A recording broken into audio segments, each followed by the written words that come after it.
Une application mobile pour sensibiliser aux droits de la guerre. Une idée pourtant pas si saugrenue que ça quand on constate que les combattants sont de plus en plus attachés à leurs smartphones. C'était au début de l'année. 3000 enfants soldats, enrôlés dans l'armée démocratique du Soudan du Sud, étaient libérés. Un exemple parmi d'autres de violation du droit international humanitaire. Car non, on ne peut pas enrôler un enfant de moins de 15 ans dans une armée. Cette réponse, c'est l'une des nombreuses réunies dans cette application mobile. Dans cette application, en fait, l'utilisateur est plongé, on va dire, dans la peau de Zako, qui est un combattant qui appartient à un groupe armé. Et en fait, il est confronté à des situations qui sont relativement courantes pour un combattant dans un conflit armé. Et il doit en fait positionner et prendre des décisions sans enfreindre les lois de la guerre. Donc les lois de la guerre, c'est le droit international humanitaire. S'il répond correctement aux questions, le joueur accède ensuite au niveau commandant.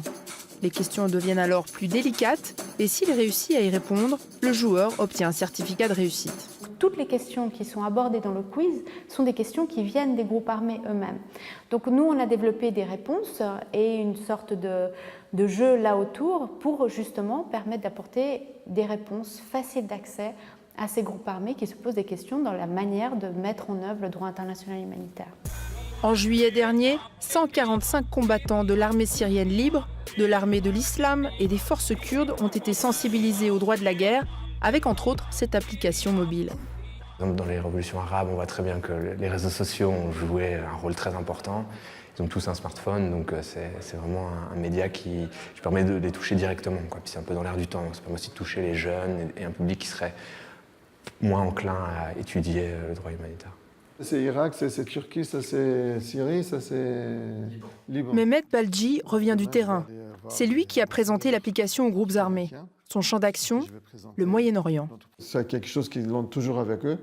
Et ils sont en pleine guerre, ils voient des scènes de guerre tout le temps. Donc ça peut les amener à consulter leur quiz, voir est-ce que c'était juste ou pas, est-ce qu'ils ont fait bien ou mal.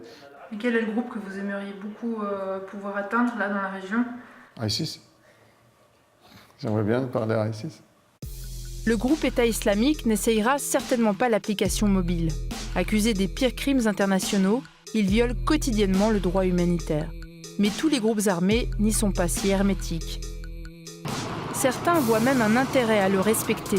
Ils peuvent gagner ainsi en légitimité sur la scène internationale, un premier pas pour devenir un combattant et non un assassin.